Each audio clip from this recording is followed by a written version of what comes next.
Happy new year. নতুন বছরের প্রথম সকালে সকলকে জানাই নতুন বছরের অনেক অনেক শুভেচ্ছা ও ভালোবাসা। আপনারা সকলে কেমন আছেন? আমরা সকলেই ভালো আছি। আমার নতুন আরেকটি ভিডিওতে আপনাদের সকলকে অনেক অনেক স্বাগত জানাই। তো দেখো, সকালবেলাতেই আমি অনেকটা সকালে ঘুম থেকে উঠে ছাদে আসা হয়নি, কেননা অনেকটা কুয়াশা ছিল সেজন্য।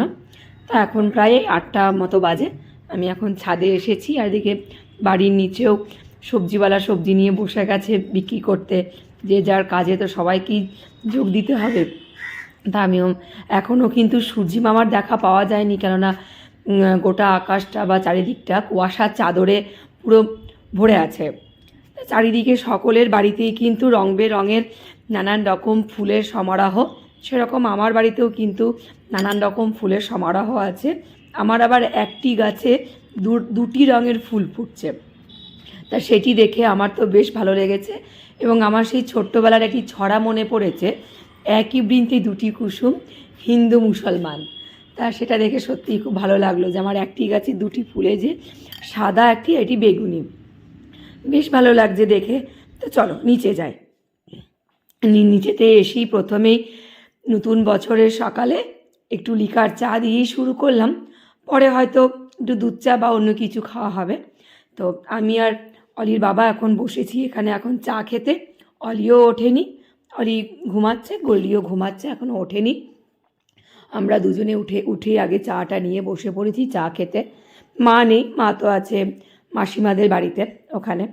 তো তারপরে স্নান টান সেরে আমিও কিন্তু পুজো হয়ে গেছে। তো আমার পুজো করার পরে কিন্তু গোল্ডি অলি দুজনেই ঠাকুরের কাছে প্রতিদিনই প্রণাম করে, যেটা আজকে হয়তো নতুন বছর বলে ঠাকুরের কাছে প্রণাম করছে সেটা না। ওরা প্রতিদিনই ঠাকুরের কাছে প্রণাম করে পুজো হয়ে যাবার পরে। সে ঠাকুমায় পুজো করুক বা আমি বা ওর বাবা পুজো করি, তখনই কিন্তু অলি গোল্ডি দুজনেই প্রণাম করে ঠাকুরের কাছে, প্রসাদ নেয়, তারপরে কিন্তু যে যার কাজে আবার কিন্তু জয়েন হয়ে যায়। সেরকম দেখো এখানে পুজো টুজো সবই হয়ে গেছে আমার ঠাকুরের কাছে। এখানে এখন গোল্ডিও প্রণাম করছে, অলিও এদিকে প্রণাম করছে। দুজনেই এখন প্রণাম করছে। এবারে প্রসাদ দেবো দুজনাকেই, তারপরে কিন্তু আমিও রান্না বান্না করতে লাগবো। স্নান তো হয়ে গেছে, কেননা পুজো টুজো হয়ে গেছে বলে। তো চলো, আমিও দেখো রান্না বান্নার জন্য এখানে রসুন ছাড়িয়ে নিচ্ছি। আজকে একটু টিফিনে অন্যরকম কিছু বানাবো সেজন্য। তো আজকে ভেবেছি কি গার্লিক পটাটো ফ্রাই করব, সেজন্য রসুনগুলোকে আগে কুচিয়ে নিচ্ছি বা থেতো করে নেবই হামলদিস্তার মধ্যে। এগুলোকে রসুনগুলোকে খোসা ছাড়িয়ে হামলদিস্তায় দিয়ে দিচ্ছি, এটাকে থেতো করব। কারণ নতুন বছরে না একটু অন্যরকম বেশ খাবার খাবো, ভালো লাগে। তো এটা যে করতেই হবে বা কিছু, সেটা তো কোনো রিচুয়ালস নয়, মানুষের ভালো লাগা। তা আমরা হয়তো বাঙালি দিনটাকেই বেশি উদযাপন করতেই ভালোবাসি, যে পয়লা বৈশাখটাকে। তবুও কি একটা পুরো ক্যালেন্ডার পাল্টে গেল। তো আমরা যখন ডেট লিখি তখন তো ইংলিশেই ডেটটা লিখি, আমরা তো বাংলাতে ডেট লিখি না, যে এত সালের এত বৈশাখ বা এত জ্যৈষ্ঠ, এভাবে তো লিখি না। সেই ইংলিশের ডেটটাই লিখি, যে হয়তো 1 ফেব্রুয়ারি বা হয়তো 1 জানুয়ারি বা হয়তো 27 মে, এইভাবেই কিন্তু ডেটটা লেখা হয়। তো কেউ যখন কোনো বার্থডে জিজ্ঞেস করে তখন তার ইংলিশের ডেটটাই বলা হয়। তো সেজন্য কি আজকের দিনটাও আমরা সেভাবেই উদযাপন করছি, একটু ঘরোয়াভাবে আনন্দ করা এইসব আর কি। তা আমি গোলমরিচ আর রসুনটা থেতো করে নিয়েছি। তেল বসিয়ে তেলের মধ্যে কিন্তু রসুন আর গোলমরিচটা দিয়ে দিলাম। এটা হালকা একটু লাল লাল করে ভাজা হবে। আর এদিকে আমার আলু কিন্তু আগেই সিদ্ধ করে রেখে দিয়েছি। একটু হলুদ দিলাম, হলুদটা দিয়ে ভালো করে একটু নাড়াচাড়া করে ভেজে নিচ্ছি। আর ছোট আলু আমার কাছে ছিল না, নতুন ছোট আলু থাকলে না এই গার্লিক পটাটো ফ্রাইটা বেশি ভালো লাগে। আমার মা টিফিনে বেশি করে আমাকে এটা দিত। তা মা বললো কি, নতুন যখন বলছিস কিছু করব, তাহলে তুই গার্লিক পটাটোটা করে দে, দেখ এটা নতুনত্ব হবে, ভালোবাসবে সবাই খেতে। তাই দিলাম, হ্যাঁ তা করা যেতেই পারে। তাই সিদ্ধ করে রাখা আলু, মা বলেছিল ছোটো আলু কিনে আনবি, তা ছোটো আলু আর কিনিনি। বাড়িতে যে আলু ছিল, আলুর দমের মতন ছোট্ট ছোট্ট পিস করে কেটে নিয়েছি। দিয়ে কিন্তু আমি এটাকে করে নিলাম। তার রসুন আর গোলমরিচটা থেতো করে কড়াইয়ে দিয়ে হলুদ দিয়ে নাড়াচাড়া করে সিদ্ধ আলু কটা দিয়ে ভালো করে নাড়াচাড়া করলাম, দিয়ে একটু জল ঢেলে দিলাম। ব্যাস জলটা দিয়ে সামান্য কিছুক্ষণ ঢাকা দিয়ে ফুটাবো, ফুটালেই হয়ে যাবে। আর এই যে কেশরি মেথি একটু ওপর থেকে ছড়িয়ে এটা চাপা ঢাকা দিয়ে রেখে দেবো। তাতে কি কেশরি মেথির সেন্টটাও উঠবে, রসুনের গন্ধটা উঠবে। কোনো কাঁচা লঙ্কা এতে আমি দিলাম না, কারণ খুব বেশি ঝাল হয়ে যাবে। গোলমরিচটা দিয়েছি তো, গোলমরিচের ঝাঁঝটা বেশ গলায় গিয়ে লাগবে, ওটাই বেশ ভালো লাগে। আর গোল্ডিও খাবে, এই জন্য মা আমাকে দেখতাম কি ছোটোতে গোলমরিচ দিয়েই করতো, লঙ্কা দিয়ে কোনো দিন তো করেনি আমার মা, সেজন্য আমারও ওইভাবে অভ্যাস নেই। এবারে যে লঙ্কা খেতে ইচ্ছা হবে কামড়ে খাবে বা এরকম। তা মা আমাদেরকে বেশিরভাগ সময় কি লুচি পরোটার সাথে টিফিনে বেশি দিত এটা। তা আজকে মা বললো তুই একটু লুচি যখন করবো বলছিস তখন এটা ভালো লাগবে লুচির সাথে, শুকনো শুকনো বা কোনো সময় একটু রস রস রাখলেও ভালো লাগে। তা আমি আজকে রস রস রাখিনি, ওটাকে একটু ওই শুকনো শুকনোই করে দিয়েছি। আর আমাকে অলি এখন লুচি বেলে একটু সাহায্য করছে, কারণ একটু দেরি হয়ে গেছে টিফিনটা করতে। কেননা গোল্ডি উঠে একটু, গোল্ডিরও শরীরটা খারাপ ছিল, সেজন্য ওকে নিয়ে অনেকক্ষণ টাইমটা চলে গেল। এখানে অলি এখন লুচিগুলো সব বেলে দিচ্ছে। এখন অলি কিন্তু অনেকটা হেল্প করে, কেননা বড় হয়ে গেছে তো, ও কিছুটা হয়তো বোঝে যে মায়ের হয়তো এটাতে কষ্ট হতে পারে, আমি কিছু করে দিই। তা সেজন্য অলি এখন অনেক কিছুই করে দেয়। আর এই যে ছোট্ট ছোট্ট লুচিগুলো কিন্তু গোল্ডি অলির পাশে বসে বসে ও কিন্তু বেলেছে। তা সেগুলো বললো মা আমাকে এগুলো ভেজে দেবে, গোল্ডি আবার বলছে। ঠিক আছে, ভেজে দিতে কি আছে, আমি কটা 2-4টে ভেজে বাদ বাকিটা লই করে আমি অলিকে আবার দিয়ে দিয়েছিলাম যে তুই এটা বেলে দে, একটা লুচি হয়ে যাবে, ফালতু নষ্ট 2-4টে ওকে দিলে ও খুশি হয়ে যাবে। তো সেরকম। আর আমি না আগের দিন রাত্রেবেলায় সামাইয়ের পায়েসটা করে রেখেছিলাম, নলেন গুড় দিয়ে পায়েস খেতে বেশ ভাল লাগে। তো সেরকম পায়েসটা করে রেখেছি। তো চলো এবারে সব খাবার দাবার খাবার টাবার এখানে দেখো বেড়ে নিয়েছি, লুচি, গার্লিক পটাটো, আর এখানে সামাইয়ের পায়েস, আর প্রসাদের একটু সন্দেশ আর একটু খেজুর দিয়ে দিয়েছি।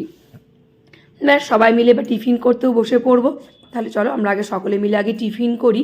এই যে সামাইয়ের পায়েসটা, এমনিতেই সামাইটা তো লাল সামাই ছিল, ভাজা সামাইটা, তার মধ্যে নলেন গুড় দিয়েছি বলে তার টেস্টটাই যেন অন্যরকম হয়ে যায়, বেশ ভালো লাগছে। চলো আমরা আগে টিফিনটা করি, তারপরে আবার কথাবার্তা বলবো, নানান রকম রান্না বান্নাও আছে।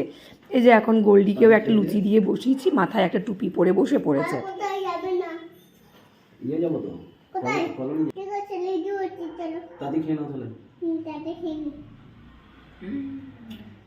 কেমন লাগছে আলুর এটা গার্লিক পটাটো? অলি কেমন হয়েছে? ভালো লাগছে তো? নুন টুন সব ঠিক আছে? না এইভাবে করি, এমনিতে তো করাই হয় আলুর দম। গোল্ডি তুমি খাচ্ছ? ঠিক আছে খাও।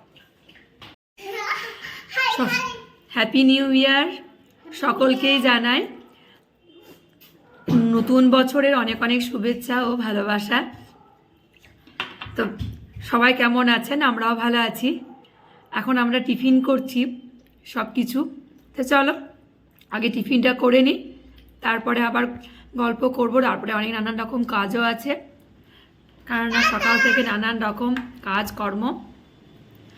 আর গোল্ডি আমার পিছনে দাঁড়িয়ে তো টাটা করেই যাচ্ছে। আর এই যে এখানে অলিও খাওয়া দাওয়া করছে। আমরা কিন্তু সকলে মিলে টিফিন করতেই বসেছি এখন। চলো আগে টিফিনটা আগে করে নিই, বেশি দেরি করব না, অনেকটাই বেলা হয়ে গেছে। আজকে একটু রান্নাতে বাঁধাকপির তরকারিটা হয়ে গেছে, ভাতটা এদিকে ফোটাতেও দিয়েছি, ভাতটা হচ্ছে। আর একটু চিকেন নিয়ে এলোর বাবা, দিয়ে দিচ্ছি। আমার হাতে একদম সময় নেই, তো চিকেনগুলোকে না সব একদম বেশ মশলাগুলো মাখিয়ে একবারে কষতে বসিয়ে দেবো। পেঁয়াজ, একটু আদা রসুন পেঁয়াজে একটা পেস্ট তৈরি করেছি। একটু পেঁয়াজ বাটা দিলে না গ্রেভিটাও বেশ খুব সুন্দর একটু ভালো লাগে। আর টমেটো দিলাম। বেশ একে একে সব মশলাগুলো দিয়ে মাখিয়ে করলে এর খেতে টেস্টটাও অন্যরকম হয়। আর এই পেঁয়াজ ভেজে তারপর রসুন ভেজে এইসব করতে গেলে অনেকটা হয়তো দেরিও হবে বা একটু বেশি রিচ হয়ে যায়, তাই মনে হয়। তাই এতে ভালোই লাগে। আলুগুলোকেও ভাজিনি, আলুগুলো কাঁচাই রেখেছি, নতুন আলু তো, আর খোসাটাও ছাড়াইনি। সব কিছু এবারে দিয়ে দিচ্ছি, হলুদ, একটু জিরে গুঁড়ি, একটু ধনে গুঁড়ি, সব কিছু দিয়ে মিট মশলাটা খুব বেশি ব্যবহার করি না, ভালো লাগে না, জানি না আমার কেমন একটা গন্ধ গন্ধ লাগে, সেজন্য দিইনি। একটু রেড চিলি, কাশ্মীরি যে রেড চিলি পাউডারটা আছে সেটা একটু দিলাম, পরিমাণ মতন লবণ দিয়ে ভালো করে এটাকে আগে মাখিয়ে নিই, তারপরে একটু সর্ষের তেল দিয়ে কিছুক্ষণ ঢাকা রেখে দেবো। এদিকে ভাতটা নামিয়ে তারপরে আবার এটাকে মাংসটা বসাবো। তা করতে করতে ততক্ষণে একটু গোল্ডিকে স্নান করানো, গোল্ডিকে একটু কিছু খাওয়ানো, এসব করে দিই। আবার বিকেলেও তো অলির আজ থেকে টিউশনও স্টার্ট হয়ে গেছে, টিউশন পড়তে যাবে। হয়তো অনেকেরই অনেকটা আগেই টিউশনগুলো স্টার্ট হয়ে গেছে, অলির শুরু হয়নি, অলির টিচাররা শুরু করেনি, এরকম জন্যই। তো আবার কি ক্লাস 7 তো হয়েই গেল, এবার তো পড়াশোনা জোরটা শুরু করতেই হবে, অনেকটাই লেট হয়ে গেল। অনেকে হয়তো পরীক্ষার পরে এতটা দিন বসে থাকে না এমনি বাড়িতে, কিন্তু কোনো টিচাররা স্টার্ট করেনি বলে সেভাবে আমাদেরও স্টার্ট করা হয়নি পড়াশোনাটা। তো বাড়িতে এমনি টুকটাক কিছু করানো হচ্ছিল, সেই অঙ্ক টঙ্ক মাঝে মধ্যে বাবার কাছে কিছু জেনে বাবা কিছু করা পাঠাচ্ছিল ফোনে, সেটা দেখে দেখে আমি কিছু ওকে করাচ্ছিলাম, এইভাবে চলছিল আর কি। ইংলিশ কিছু গ্রামার এইভাবে চলে আর কি। তো আজ থেকে আবার বিকেলে টিউশন যাওয়া, আবার রোজকার যেভাবে রুটিনে আবার ফিরে আসা। বেশ একটা মাস খুব ভালোই ছিলাম, আরামে, কোনো না সকাল সকাল ঘুম থেকে উঠতে হচ্ছিল না টেনশন ছিল পড়তে বসাতে হবে, এই কাজটা আছে ওই কাজটা আছে, টিফিন রেডি করার আছে, এখন পড়তে যাবে পড়ে আসবে, এটা বেশ 1 মাস ধরে ছিল না।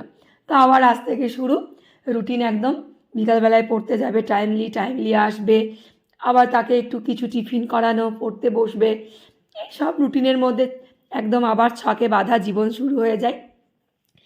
তো এরকম মাংসটা কিন্তু আমি এখানে কষতে বসিয়ে দিয়েছি, একটু নাড়াচাড়া করে দিলাম, দিয়ে একটা ঢাকা দিয়ে দিই।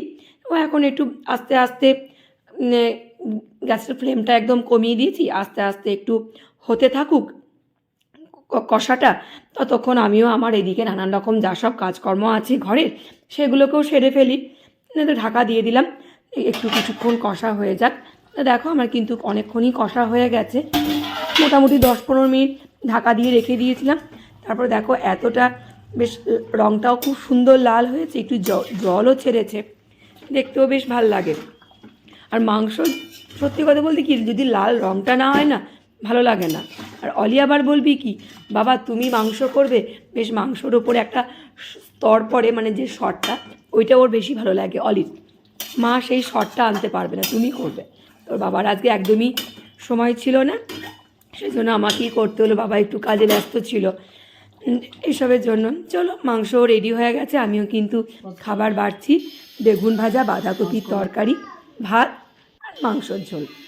চাটনি বা কিছু করিনি, মা থাকলে একটু চাটনিটা করি, মা চাটনি টাটনি খেতে একটু বেশি ভালোবাসে, আমরা অত চাটনি টাটনি কেউ অত পছন্দও করি না, অত কিছু খাই না, এই সোজা সাপটা সিম্পল একটু রান্না।